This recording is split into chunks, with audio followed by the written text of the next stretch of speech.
Good afternoon, everybody, and thank you for attending today's webinar hosted by ECIS. ECIS is the International Collaborative of Educational International Schools, and my name is Georgie McIntyre, Chief Learning Officer for ECIS. It's my pleasure to welcome our hosts today. First of all, let me share with you details of our webinar. There has arguably never been a more important time to focus on transformative learning, and no better space to do this than outdoors. The benefits of outdoor learning are well researched and include improvements in mental, physical and social health. These are critical factors for consideration as children are starting to return to school globally and experiencing different situations and challenges. The increased motivation as children become immersed in outdoor learning can promote restoration, reconnection and resilience. In this webinar, we'll be looking at the elements of a balanced, holistic approach to learning, heads, hands and heart, and the necessity of interconnecting all elements in order for deep learning, authentic agency and subsequent action to evolve. Our hosts today are Marty Hendrichs, Science and Sustainability Education Consultant. Marty Hendrichs has been working at the Vienna International School for the last 15 years, enriching the IB PYP science programme. She has coordinated environmental education in the school, leading to Viz being recognised as the first eco-school international in Austria.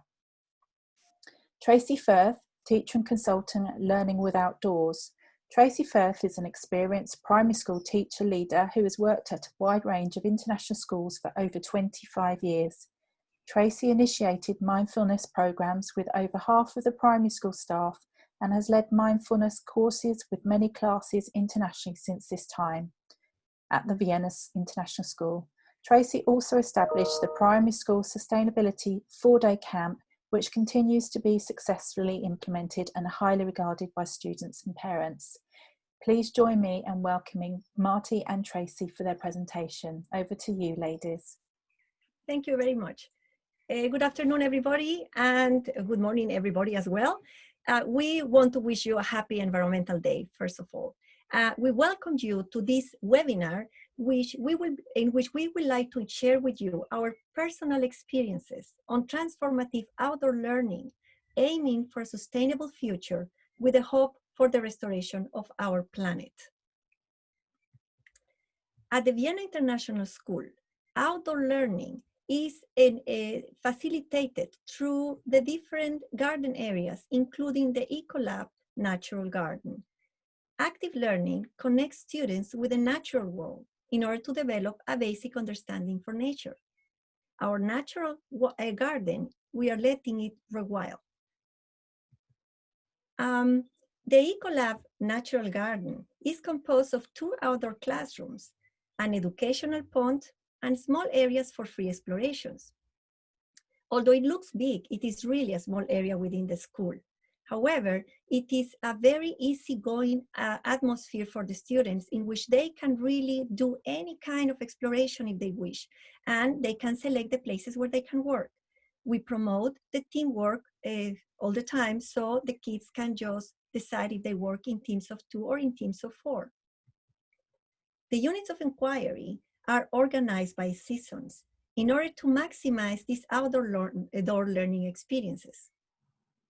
The EcoLab, however, could be used anytime to promote free outdoor explorations, to come and read a book, or simply to be outdoors. The sustainability education in the VIS primary school is composed from the IB PYP curriculum, which this is enriched by the environmental education program provided by the Eco School Internationals, and by the integration of the global issues, that means the Sustainable Development Goals, into the program, facilitated through practices that are presented by ScienceEd. How do we actually integrate the sustainability education? Well, to these practices, and these practices should challenge students' ideas and prior knowledge, should be implemented through a transformative learning approach, should support the development of creative thinking, critical thinking, problem solving, and systems thinking skills. Should promote the construction of meaning, should encourage the development of values and an ecological worldview, and should promote action and the active participation for community awareness and development. Well, these sustainability practices should spark curiosity, should provide relevant factual information, should involve the mind, the hands, and the heart, should be of interest to students, should develop connections with students' experiences and prior knowledge, should help students to find patterns, should support system thinking, should build connections with nature, but above everything, should be fun. The example of the unit of inquiry in primary school at the BIS that we are presenting is usually with a duration of 6 to 8 weeks. Under this approach, we selected 3 outdoor guided practices. The practices are designed to fulfill the central idea of the unit of inquiry and support the science PYP program of inquiry. Under this approach of learning, the central idea would be soil is an important natural resource that is crucial for survival, for the well-being, and for the peace of the planet. And our responsibility is to conserve it for future generations. The materials and equipment that we use are very simple and easy to handle, and that usually are the knowledge of the children. The equipment that we use is a lab equipment, but it's also age specific, and the kids are used to handle this equipment since they are very little. So the students are familiarized with the equipment and materials used during the practices. The teams usually, as we said, we work in teams, we promote teamwork. The teams discuss how to use the materials and equipment and how to conduct the investigation. The materials include factual information provided through educational charts and books. Then comes how we connect the mind. Well, prior knowledge is challenged through practices and experience provided at school. The development of understanding and reasoning and reflecting is always promoted by the teachers. This type of learning includes the understanding of cycles, energy transformations, processes, systems, habitats, the Earth's spheres, and any related concept that sparks the student's interest. Involving the hands and the heart is basic because these practices should be engaging, interesting, and fun. Involving emotion is crucial with the feelings and the development of empathy. Teachers facilitate these practices and support students' learning pathways through target questions that will challenge students' further thinking.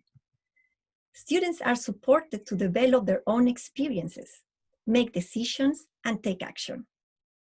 Students should have fun when learning. Constructing meaning is through connecting the different concepts, topics, and big ideas of science. And this helps students develop basic scientific understanding, and the world starts making sense to them. The implementing of new learning through different situations and under different settings promotes the development of connections. And by constructing these experiences through the connectivity with nature, students develop a sense of belonging, a sense of being part of the community of life, and a sense of caring for the planet. Finding patterns and developing systems thinking is also crucial.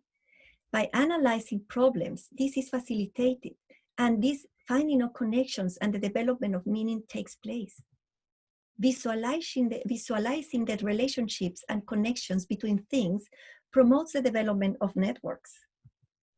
System thinking, according to Firth, requires thinking in terms of relationships, connectedness, and context. And system thinking is environmental thinking. The connecting of local and global issues is crucial. In our case, we are an international school. And being an international school, some of the issues may be local for the students, but global for other students, and the other way around. We are also a global school. And being a global school means for us to integrate all the sustainable development goals through education from K to 12. And in this case, in this example, we're presenting from a primary school, grade 3, the children they are provided with age-specific information about the SDGs that can be found in the UN webpage for the SDGs. The students are invited to relate their findings with the global issues that connect with their investigation. By challenging the connections to world problems, teachers help build hope, which is so important, by emphasizing the need for this innovative thinking. So there is a lot of hope that we can provide to the students, and not the feeling of failure. We have to empower them, and this is the possibility we have during these units of inquiry. And through questioning. That's the most powerful way of trying to promote this thinking, is through presenting and providing the students with questions that challenge them, that are true and meaningful, and that the children will make sense of what they can find out through this questioning. We can present one result, which is related, of course, to this unit of inquiry, which is soil as a natural resource. And these selected sustainability practices spark the connections of the real world issues and problems through these outdoor experiences. But the inquiry development takes actually place in the classrooms and other settings as well, promoting further connections and students' agency. The meaningful learning is reflected at the end of the unit of inquiry. Although through all the inquiry, we can see this learning gain and connections being built, they happen through the unit. At the end, we can see this reflected. In this case, the students were asked to produce a poster or make a poster. And these posters were going to be shared with others, the results. Teams share new knowledge within the class as soon as they finish the unit as well, through the unit and at the end of the unit. They discuss impacts and connect with the themes presented by the peers. This is one of the most rewarding things that we can see, which is the unit of inquiries. The development of sustainability thinking is reflected. Even if the students at no point were said that there are 3 pillars for sustainability, they reflected it through their learning. And these are some spots or areas that were taken from that poster. The environmental aspect is clearly reflected to the factual statement that the team said about one cotton t-shirt needing 2,500 liters of water. Then they even challenged the viewer by posing a question. Did you know that farmers who look after the cotton get paid almost nothing? And then they pose already like a kind of an answer. People who bring the corn, that means in this case, the cotton, and sell it, get more money. And they even give another solution, which is, so we should pay the farmer a bit more than the people who sell it.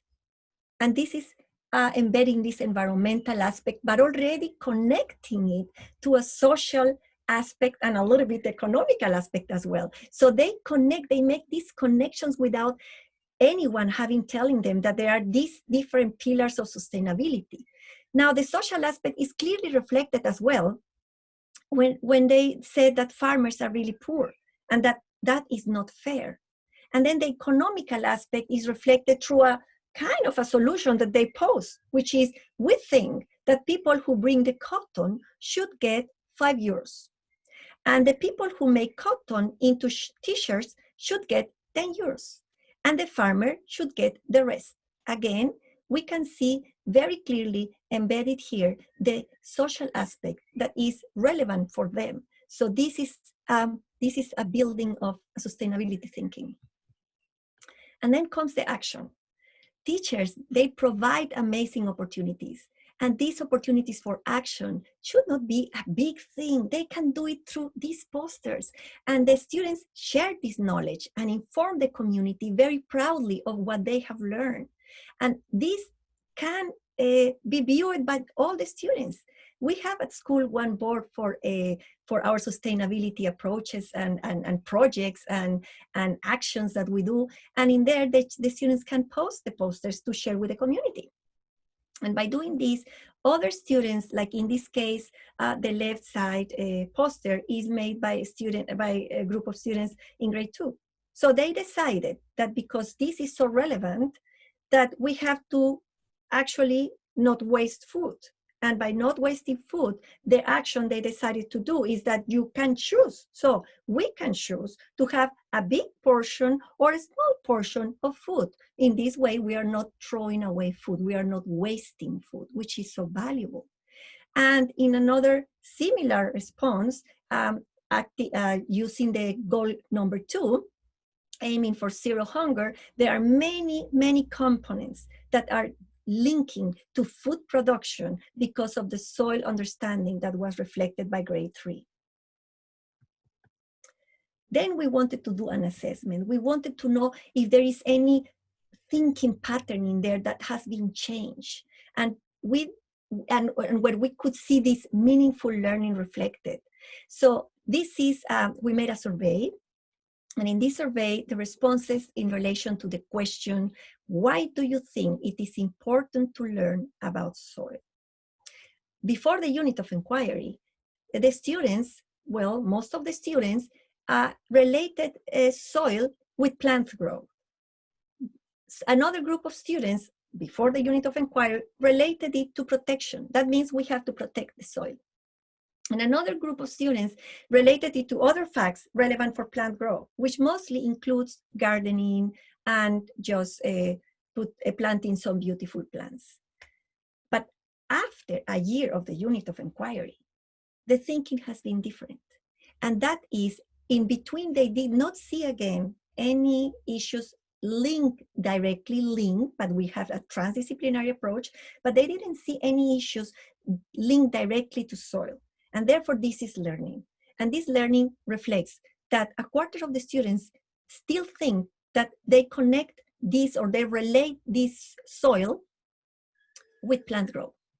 Then the relevance of learning about soil for another group is that the ecosystems and natural environment are closely related. But the half of the students, they still know that soil is directly related to food production, and soil is also viewed as a natural resource. The experiences and practices that we provide at school can change the way we perceive things and promote connectedness to nature and an understanding of Earth systems. This helps develop interest to construct meaning by integrating local and global issues. This meaning results in a sense of belonging in the community of life, and this leads to students' actions in support of the planet's sustainability. Meaningful environmental understanding can lead towards a sustainable planet. Through this education, we have not only the possibility, but the responsibility for these changes to happen. We are now, I thank you for your interest, and I want to just depart with a small thought that I want to share with you. Through our actions, we are deciding the future of the world. Education, more than ever, has this amazing task to facilitate meaningful understanding, building of connections, and the recognition that our habits are leading to the destruction of the planet. However, together, we still can make a change. Happy Environmental Day. And now I hand this over to Tracy. Thank you, Marty. Just while you're setting up, Tracy, did you want me to run the poll for you? Run the the poll for you? The Maybe we'll do that at the end, Georgie. Okay, no problem. That's okay. Yeah, thank you. So, happy World Environment Day. So, as schools around the world have started to return, now more than ever, there seems to be a great amount of attention and interest in getting teachers and students outdoors as much as possible. And there are so many benefits to outdoor learning, including mental health and well-being, physical health, improvements in student learning, attitudes towards sustainability, increasing levels of happiness, and also increased teacher job satisfaction. And not so easily quantifiable is the sense of delight in the often unexpected wonders that nature brings through our senses and that sense of freedom. We also know that sadly for too many children, school may be one of the very few opportunities to actually get outside.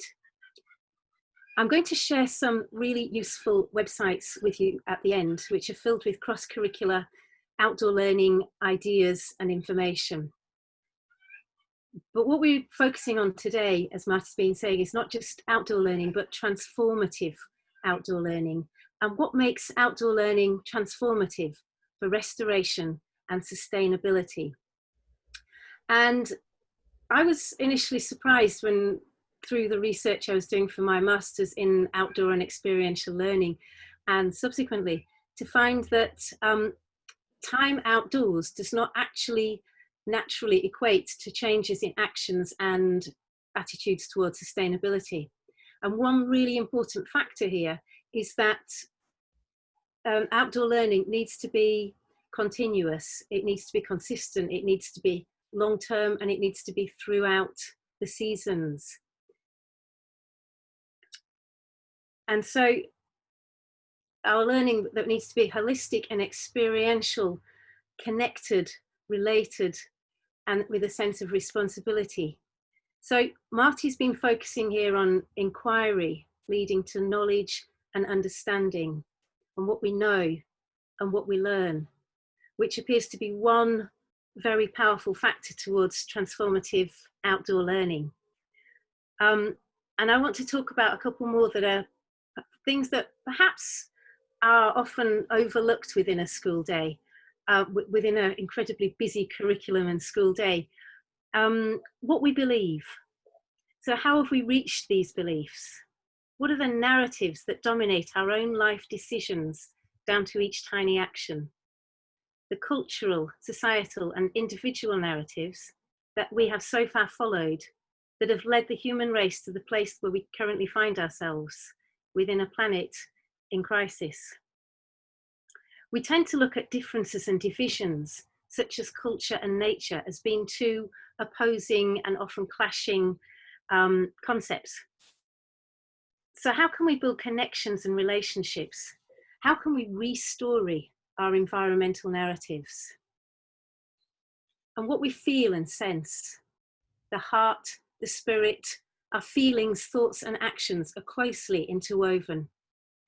And practices such as mindfulness, as awareness of our thoughts and feelings, are where transformation really does take place. And it's incredibly demanding work to sit with ourselves and just notice what's really going on for us. Through noticing what's going on in our own minds, we're able to choose how to respond as opposed to react to both humans and non-humans. And what we do, our actions, and I mean both as educators ourselves and the actions of our students, are a direct result of the interconnection of what we know, what we believe, and what we feel. It's so important that we consider the words that we use and the narratives that we subscribe to when planning our lessons, because it's these choices in our actions that can lead to restoration and sustainability, or can lead to further problems for our planets and so for ourselves. So I'm going to focus on mindfulness and narratives separately to hopefully emphasize their interconnectedness. Probably the most widely respected definition of mindfulness meditation is the awareness that arises from paying attention on purpose in the present moment and non-judgmentally. And Kabat-Zinn talks about the presence of the heart and constantly reminds us that mindfulness is a practice, always. And through our own practice of awareness, we can focus on the choices that we're making in our teaching. And I watched the keynote speech by Kevin Hawkins at the recent ECIS Leadership Conference, and I can highly recommend his webinar on the 16th of June. So although the philosophy, skills and neuroscience of mindfulness are often taught separately, the goal is for this level of awareness to be inherent in everything that we notice and do as part of being human. And it is important that we establish our own mindfulness practice first before bringing it to children, as mindfulness is very much about being. I ended up being the informal mindfulness lead in a very large primary school, where around about half of the more than 60 staff followed the mindfulness course. And I was really surprised and touched as teachers came up to me unexpectedly, just in the corridors, just to thank me and to tell me how transformative it had been in their own outlook and their own thinking. So I'd like to invite you over the next few seconds to stand up if you need a bit of a break, or just place your feet consciously on the floor and allow your eyes to rest gently downwards on the screen. See if you can place awareness on breathing, on the in-breath and on the out-breath. Really noticing that breath. Consider that the molecules of oxygen breathed in have been released by plants and trees. This very breath of air may have been created by oak trees, prairie grasses on the plains, or algae deep in the Indian Ocean. These same molecules have been around in various forms since the beginning of time.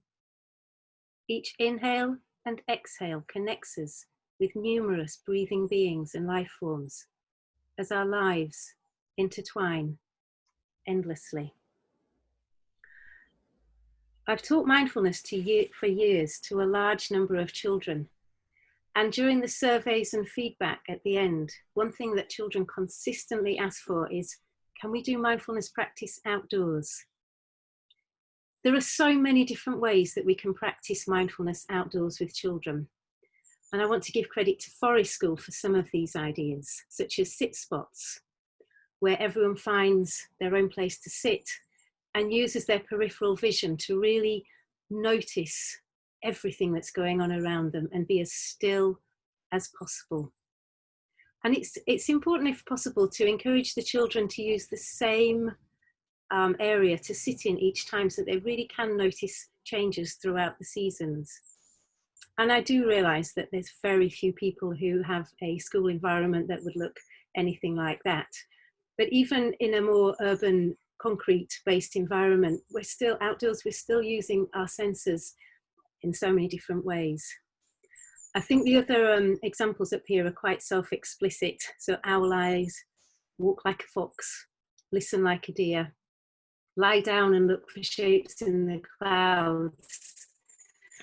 And such seemingly simple moments lead to rich and creative inspirations, the motivation to write poetry. And if you have the opportunity to have a go at the cloud shapes idea, I recommend Gareth Lancaster's poem, Cloud Watching. It can also be nice to set questions to help to keep our mind focused. Maybe a question that invites deeper noticing. What can I see or hear that's the most like me? What similarities can I notice? How does light or shade change things?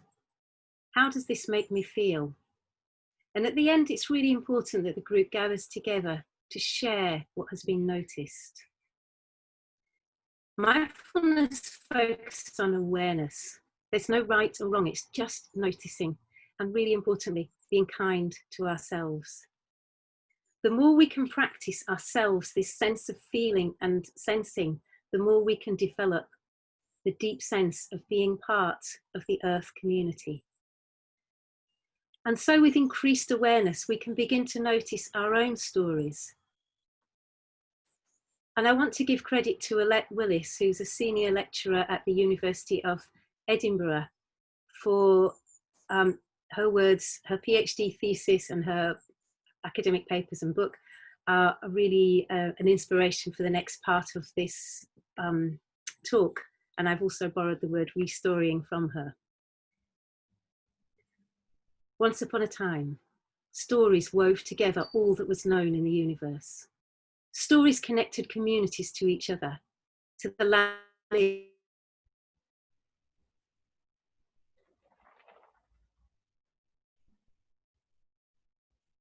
experiences as a way of creating truths to live by. With the scientific revolution, people began to tell new stories about the world around them and the importance of their place in it. The new stories began to separate people from landscape and from other living organisms, to the point where their minds were trained on screens for hours a day. Screens could do so many things. People had forgotten that they were part of the Earth. They ended up exhausted and depleted. Until neuroscience demonstrated that story is as essential to human life and reasoning as what they had come to know as facts and logic. Our brains are wired for the intimate connection of listening to someone tell a story. Experimental psychology has shown that when people make decisions, they go to stories first, constructing narratives out of the situation that they find themselves in, and then relating these to the stories that they have encountered. What greater acknowledgement could there be about the critical importance of our job as educators? Facts alone cannot teach us how to love. It's through stories of wisdom and connection, love and magic, that we learn to be in a relationship with each other and the other inhabitants of Earth, or to have a good life, and to answer the question that's possibly the most important question of all, and one that Socrates grappled with his entire life. How should I live? So stories form the essence of all cultures. Stories that form the essence of all cultures involve heroes. Think Star Wars. And invariably the hero in the story is portrayed as separate from the natural world. These stories generally focus on differences and dominances, being divisive and dualistic. So what does restoring look like in the primary school?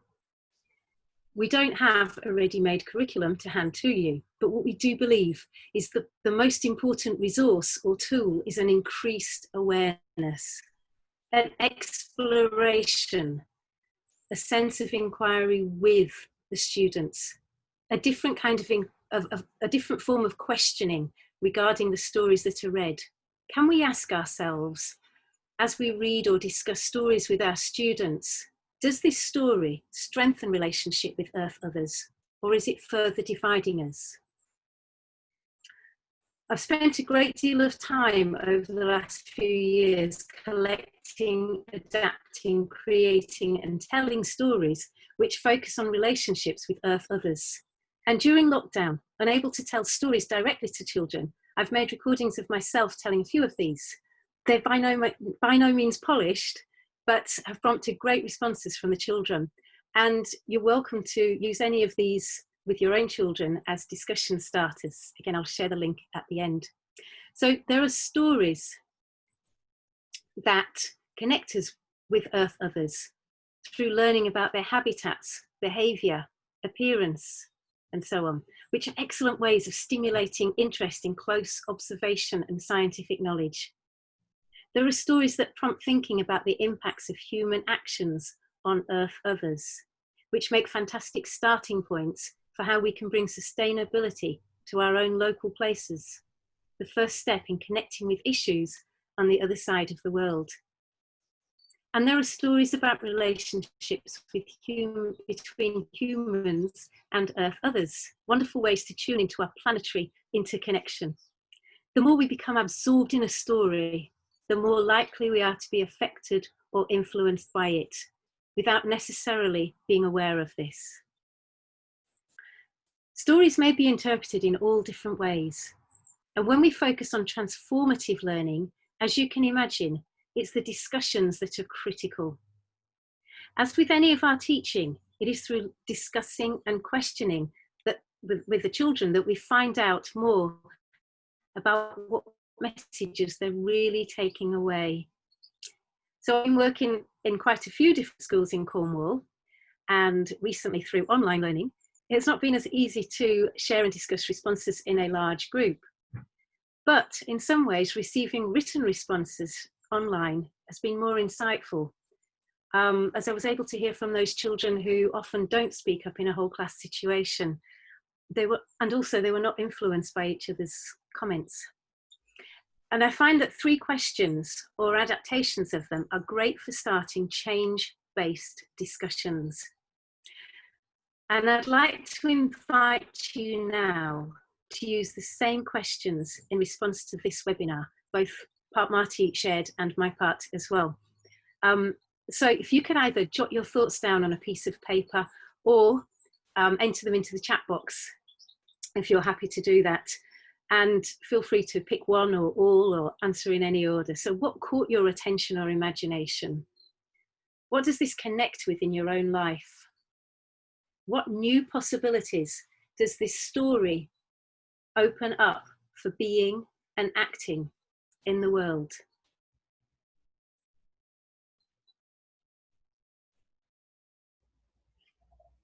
So do keep your reflections coming, but I'm aware of time, so I'm just going to keep talking.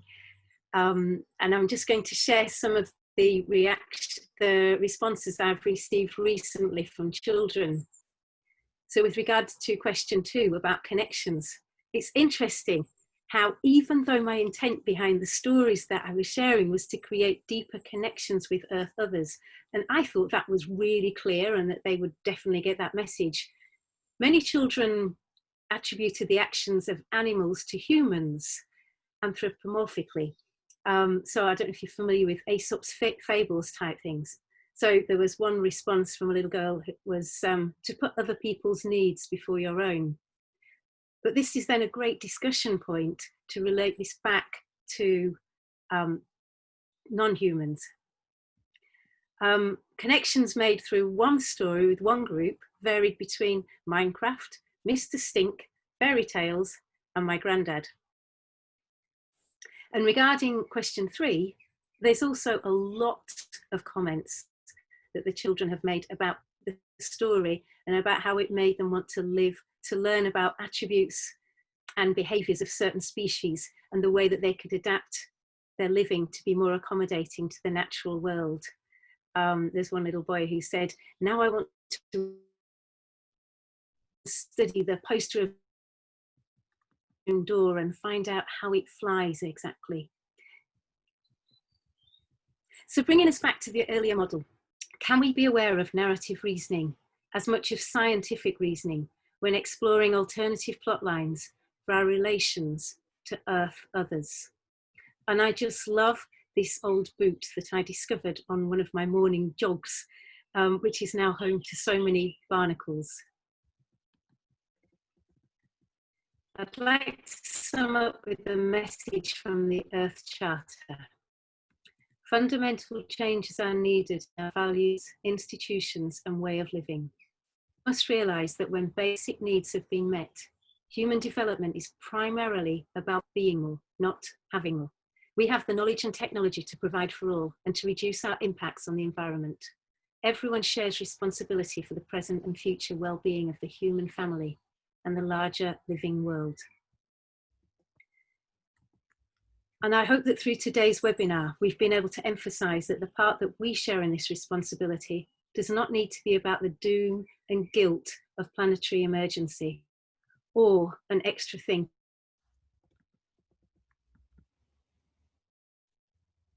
Transformation focuses on transformation and developing agency through increased awareness and interconnection. Between Marty and myself, we've covered an awful lot of content and some very big ideas in a very short time. I hope that there's something there that you've connected with and found inspiring. I said that I would share resources and ideas for outdoor learning. My criteria for selecting links is that they are free, comprehensive and easy to use, cross-curricular, and most importantly, are things that children have loved doing and have high potential for transformative outdoor learning. I've put links for great ideas as well as information on my website, learningwithoutdoors.co.uk.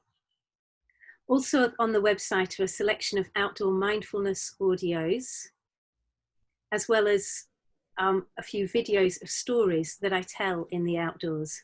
As I say, I'm happy for you to use and share these. They're my adaptations and creations. They're all. There's also a contact link on there, and I'd very much value any comments and feedback on this. And if there's anything that you'd like us to add to the website, absolutely brilliant. Under the outdoor learning links, there's also a lot of information that pertains to the Sustainable Development Goals that Marty was referring to earlier. So if Marty and myself can be of any help with the work that you're doing in schools, with staff training,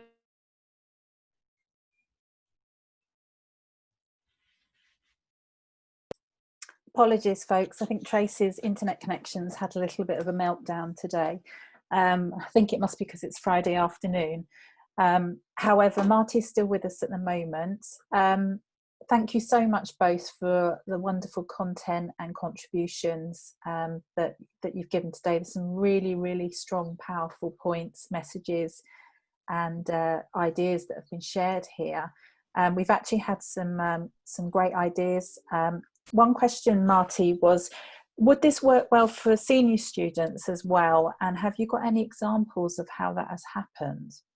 Yes, definitely. I work also with secondary school, and usually with the secondary school students, you leave them a little bit more of a freedom.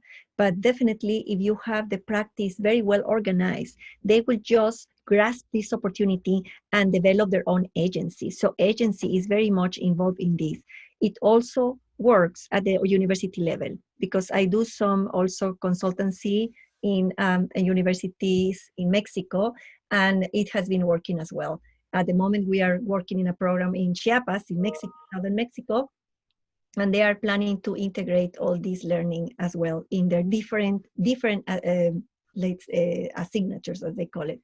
So yes, it works very well. An example would be, for example, when they start learning about ecosystems in secondary school, and they connect to the pond. So they come to the pond, they don't come as a class, they come as a team, and each team can be doing their investigations freely in the Ecolab. We cannot have more than, let's say, in case of primary students, we have like a class. A class could be fit perfectly well, and the smaller the children, of course, the more area we have. But in the case of secondary students, they also come to do their environmental studies in there. But as I said, they are more free to work on their own. We are there. I am the science coach, so I'm there to support the teachers, and of course, support the students if it is needed. And yes, and then the teachers, what they do is that they promote it through questioning. And that's what I do also when the kids ask me something. Here goes back the question, and this question should be building up in this knowledge and getting them more involved in what the learning that is happening in there. Yes, yeah. It works at those levels. Sorry. No, that's great. So what you're saying is that actually they can almost become facilitators for the Ecolab. And learning from their experiences. That's a great example. Welcome back, Tracy. Hi, sorry about that. A little internet glitch there. The question that I just sort of shared out was one around whether this would work well for senior students and whether you had any examples. I don't know whether you've got anything that you can share at all. Or secondary school, yeah. I don't know where my internet crashed out, so I don't know at what point you lost me there. That's okay. Did you see the get? And maybe if I just can quickly share the screen again, is that okay? Absolutely, yeah. We got to where you were sharing all your the Learning with Outdoors website. Okay, perfect. All right, brilliant. So we just, the last one is up there at the moment. So yes, yes. So do please get in touch with Marty or myself. We've got contact details up there, and we're very happy to talk with you further about anything. We're very enthusiastic about transformative outdoor learning, any way that we can help at your schools with staff training or anything like that. I've put all the links to websites that I think are absolutely brilliant on the on the Learning with Outdoors website. One of them is Learning Through Landscapes, and in there they talk about the entire curriculum can be taught outdoors, and there's a lot of information on there about secondary school students as well. You know, just awesome lessons, and also the fact that secondary school students it's been noticed that their attention, their behaviour, everything just improves enormously when they're outdoors. And so, you know, it's about taking maths outdoors and actually measuring the tree, or taking science outdoors, and not just biology but chemistry, physics. I'm just thinking, so chemistry, studying weathering, or physics, measuring the speed of sound and different things. There's also really interesting work where secondary students were given a comic book copy of John Muir's life story, I guess, and that was studied in English Lit. And quite a while later, surveys showed that their attitude towards sustainability really had changed prior to the pre-assessment sort of thing. So there's absolutely loads, and yeah, the entire curriculum can be taught outdoors. And I think it's really important to try and shift that mindset. And so instead of thinking, can it be done outdoors, you know, start and think about, why do we teach indoors in the first place? Yeah, why not? That's a good question. Yeah. We've had some really lovely reflections as well. So Leah, I hope you don't mind me sharing. Their reflections, the key points are about the outdoor mindfulness practice and the connection to students' life and mental health, and how important, more than ever now, well-being, you know, is sort of able, and it certainly does support, you know, they're able to distance more effectively if they're in an outside environment. Yeah, absolutely, I think it's really excellent. Connecting with relationships as well, I think that was a key point that came through for others. I know that Marty answered a few of the Q&A questions, but I'll just share them with you again. Bear with me a moment if it'll pop up. While we're just doing this, it'd be really good to actually go through the poll and sort of see how everyone's feeling at the moment. So let me just relaunch. We've got a little poll about how you feel about sort of making the greatest difference to outdoor learning experiences at your school. So I'm just going to relaunch this. And if the attendees would like to share their sort of feelings and thoughts, we've got a couple of minutes while we're running through that. So questions that have been asked have been, what grade level is this unit of inquiry designed for? And I think, Marty, you mentioned that was grade 3. Have you got any other sort of areas that could be applied to? Grade levels, you mean? Yes. Yes. Oh, all primary school. I work with students from early learning, so that is 3 years old, and then we go all the way to grade 5 in primary school, and that is children age 11 years old, yeah. And then I work through the Eco School international program. We go all through the school, and that means even secondary students, grade 12. Yeah.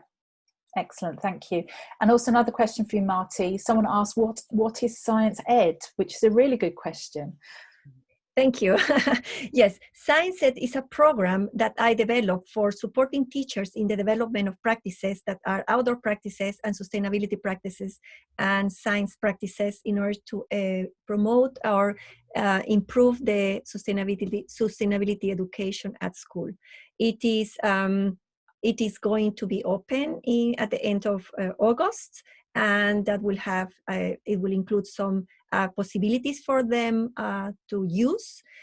Also, it will have opportunities for students directly access to some investigations that they can do on their own. Yeah. And basically is for schools to be able to embed this program within their own curriculum. Excellent. Thank you, Marty. Can I just add to that also, because I had the opportunity to work for quite a long time with Marty in person, which was amazing. But during lockdown, I've been using her videos from Science Ed with my classes as well. And it's just, the children absolutely love it. You know, she's got all the science information, but it's all done in such a practical way, just through a short video. And there's been really, really positive feedback from that. Do we have links that we could share afterwards for that, Marty? Yes, I will be giving some links to the videos that we have been sharing through this coronavirus situation that we have worldwide. And there will be a couple of videos to be shared for students to see things that they can do. And yes, of course, you will have them. And Brilliant. also will be on Tracy's webpage. Lovely, thank you so much. We did have a question actually directed around COVID-19, and they were asking about where our students must be secluded to homes. How are you actually embedding that? And I think you answered about having the nature videos that you've developed and practices within. So that's great that we can actually share those out to help support people. Someone's asked where they can contact you. So Marty's kindly shared her Gmail account. And again, about knowing about student agency. So yeah, very, very inspiring. We've also got a couple of questions here. What are some challenges that you both foresee in outdoor education as schools resume after the pandemic? Okay, so shall I go ahead? Yes, okay. go ahead. Well, I see, unless we have small groups of students, as I said before, the Ecolab, in this case, the Ecolab, but it could be any outdoor area. If the outdoor area is small, we can only take a small group of students into these experiences. And that means they will have the possibility of being together, learning together, developing their inquiry process together, but within the distance that should be respected. Yeah. I will definitely think, I will not see it as an impossible task when we get back to school, but I see that we are transformed. We have really, this education has been transformed, and we are ready for that. And that is by making smaller groups and just sharing with them these opportunities. Excellent. Yeah. And I think in some ways it's not massively different from the challenge of getting people to change that mindset and take children outdoors anyways.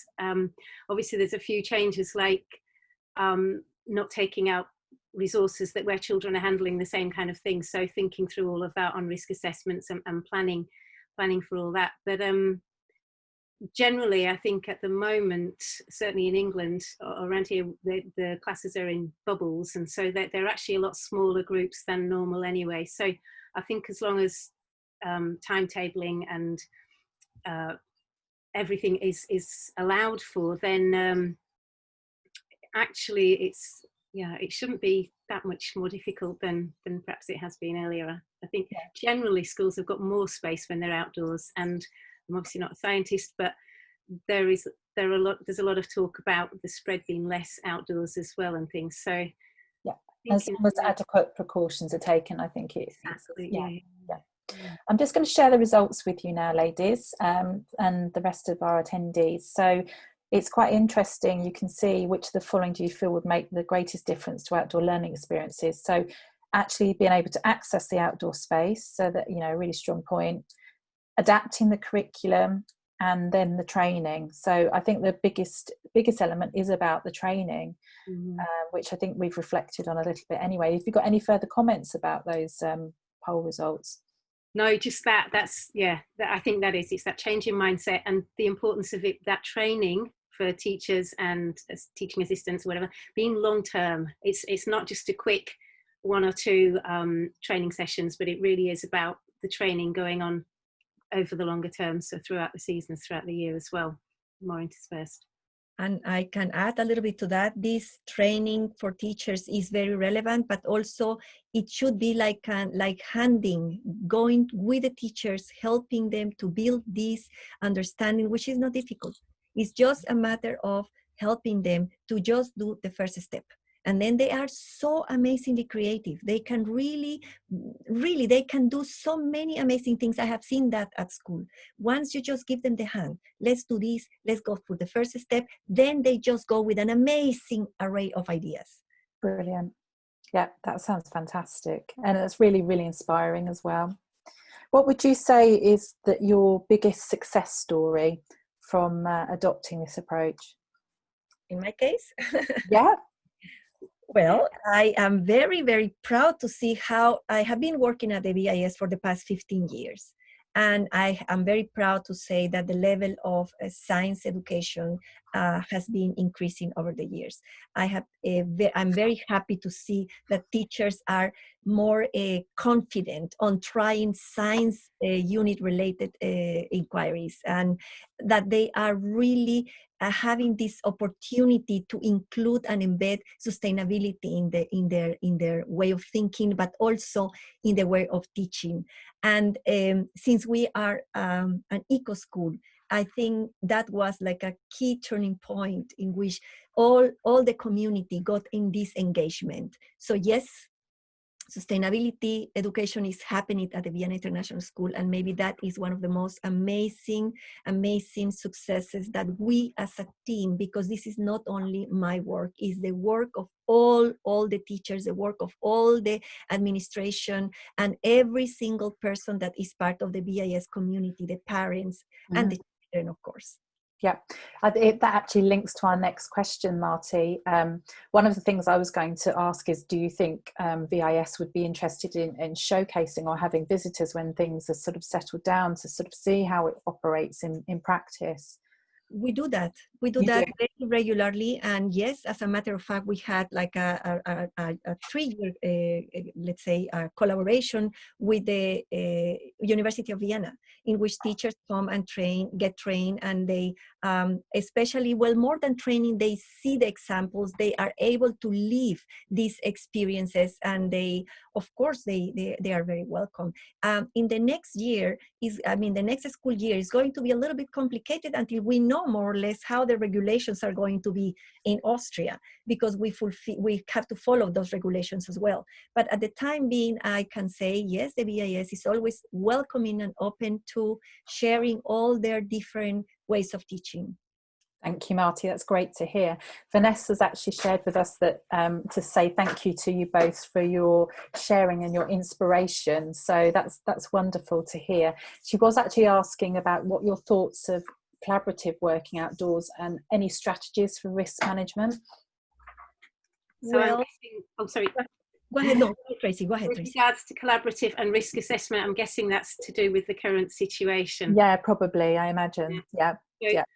Yeah, I mean, the first thing probably I'd suggest is when taking students outdoors is to really measure. I mean, in England it's 2 meters that's recommended, but to really measure that out with string, with chalk and things, and really be aware of that, and maybe involve children in actually planning the outdoor environment slightly as well. So thinking about whether you've got log seats or whatever kind of seating arrangement, but actually kind of planning how that might look as well. And then what was it? I've forgotten. So collaboration and risk assessments. Yes. Yeah. So yeah. Yeah, and obviously all the risk with regards to normal learning, which generally is not that much different to indoor learning anyway, and to COVID-19. But also I think it's really important to look at the risk benefits assessment as well. So taking children outdoors it's about the challenge, it's about the excitement, it's about learning what risks are, and not wrapping children in cotton wool and things like that, which is also important. And I think the British government says that the goal is for it to be as safe as necessary, not as safe as possible. And I'm talking there about outdoors and not COVID-19, obviously. Yes, thank you for that. And a final question just before we wrap up. It is about the parents and about what if the parents working are against the approach about going outdoor learning or mindfulness, or do you feel that the whole school, or does it directly mean if students are signed up at school with these programs that they support this point of view? Well, Go ahead, Tracy. Go ahead. With regards to mindfulness, before I run any mindfulness program, I would always make sure that letters have gone out to parents, that parents are very clear about what's happening, and that it is it's not related to religion in any way. Yeah. And yeah, and I think it's the same kind of thing as when you've got teachers or teaching assistants who are really reluctant to go outside as well. You know, it's about informing people, and if it is something that's going to be a big change in the school, then invite parents to, I don't know, a town hall Zoom meeting or something, you know, where you can talk about it and present the kind of ideas. But I think it's about information and sending that if you can send out information about all of the benefits about outdoor learning to parents, and the fact that, you know, the washing machine is not the enemy if children are coming home a little bit muddy and things, and it's just changing that mindset. And I think when in surveys, generally, when parents are asked what's the most important thing for your child, the answers coming back are to do with happiness and confidence and self-esteem, and, you know, and I think it's about the way that it's presented to parents. Thank you both very much. Marty, did you have any final comments? Well, yes, I think that we all should try it, that we should not be shy thinking we cannot do it. We should not be waiting for skills to develop before we can just go and learn together with the children. We have to involve, as just Tracy was saying, we have to involve the parents. The parents, once they get involved, it's just the whole thing goes into beyond school. That is really, the community of learning just increases tremendously. And let me tell you something, a child with a little bit of a push into what is in nature, then you open up an endless book for them, because they just go and just try to do whatever and investigate whatever they can in even a little piece of land that they can have. I think we should try it. I think this is the time for us to get this transformation of these education programs that we have, and just make it flexible for really the future of a sustainability world, and hopefully the restoration of the planet. Thank you so much, ladies. I think that ends in such a powerful message. It is World Environment Day today, as you mentioned, and let's hope that throughout this difficult time there has been a shift in people's sort of opinions and thoughts. I've also particularly enjoyed throughout your presentation the lovely sound of the bird song. So it's been absolutely very soothing and very relaxing. Thank you so much for attending. For those of you with us, we will be sending out the PowerPoint, and we will be sharing with you a recording of the presentation afterwards. And also I'll make sure we share all of the links so that you're able to access and try some of these great ideas as well. Have a wonderful day, ladies, and thank you very much to everybody for joining us. Thank you very much. Bye-bye. Goodbye. Thank you. Thank you.